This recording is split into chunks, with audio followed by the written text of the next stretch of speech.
I want to go to Brendan Carr right now. Of course, he is a prominent player, certainly, in these types of issues. He is a senior Republican on the FCC, the Federal Communications Commission, and it comes at a fortuitous time. Brendan Carr, good to have you as always. You know, Republicans have been leading this effort right now, more mayors and governors now on Capitol Hill to say, you know, quit tinkering with TikTok, just get rid of it. How do you feel about that effort? That it's a Trojan horse through the Chinese, it's spying on us. And anything we advise or tell them to do, they're not going to do. So just outlaw it here.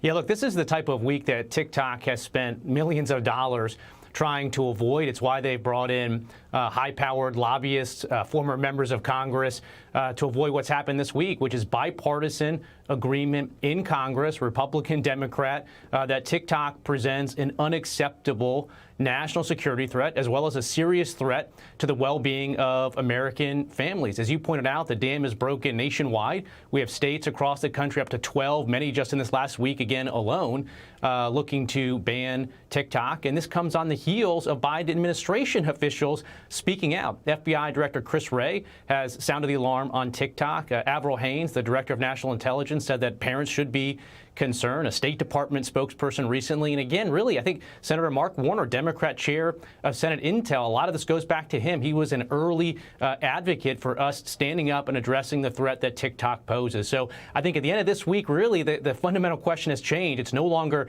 whether TikTok is going to be banned in terms of its current operations in the U.S., but a question of when. I talked to my young sons about this at 20, 21. Their view, they love TikTok, Commissioner. Not that should influence your decision, whatever you do. But when I pointed out that the argument against TikTok, as much as they loved it, was that the Chinese are spying on you and there are all sorts of algorithms to target you, they say, well, doesn't everyone do that? And it was a very cynical response. They get the cynicism from their mother. But my point was, what do you make of that point? Like, who doesn't? I'm not trying to forgive China's activities, sir, but who doesn't gather info on their customers? Well, I think we should be clear about the threat that it poses, because there is something very unique about TikTok, even compared to other social media applications that also hoover up a lot of data. One is we're reporting that there are officials with ByteDance, the parent company in Beijing, that are tracking the location of specific Americans. We've seen reporting now in foreign influence campaigns where the propaganda arm of the CCP targeted specific U.S. politicians ahead of the midterm and targeted them for criticism, and unlike other social media apps, didn't disclose the link back. And in terms of kids, this is really serious. So the version of TikTok, Douyin, that is demonstrated in China shows kids educational material, science exhibit, other sort of museum information. And here it's serving our kids things like the Blackout Challenge, which has resulted in, I think, about a dozen kids, unfortunately, hanging themselves and killing themselves here. We've seen reporting, including from the Wall Street Journal, that kids here are being targeted with content that is resulting in eating disorders, extreme unhealthy exercise. We've seen reports linked to TikTok of kids developing tics from following Tourette syndrome videos. So the threat here is really multifaceted, and parents should be really concerned. So that this is a deliberate effort led by the Chinese government to do this, that this is ways of getting in to our kids' heads and entertainment and going way beyond that.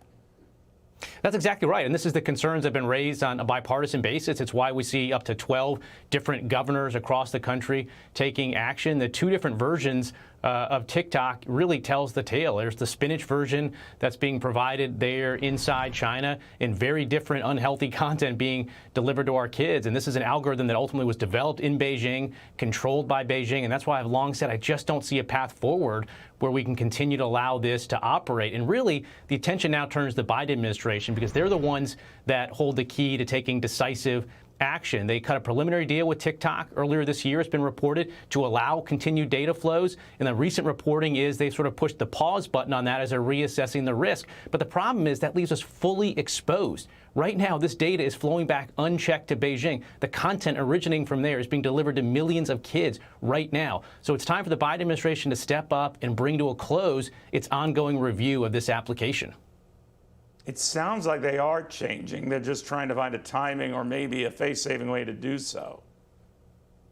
I think that's right. This bipartisan legislation, again, introduced this week by Congressman Gallagher on the Republican side and Krishnamurthy on the Democrat side, I think is a very significant moment because it says this isn't, Republican, Democrat. These are, bipartisan national security officials that are saying it's time to act. And again, I wouldn't want to be in the Biden administration, navel gazing on this, because every piece of data that goes back, every content that comes back, we own it right now in the administration if we don't take some action to cut that off.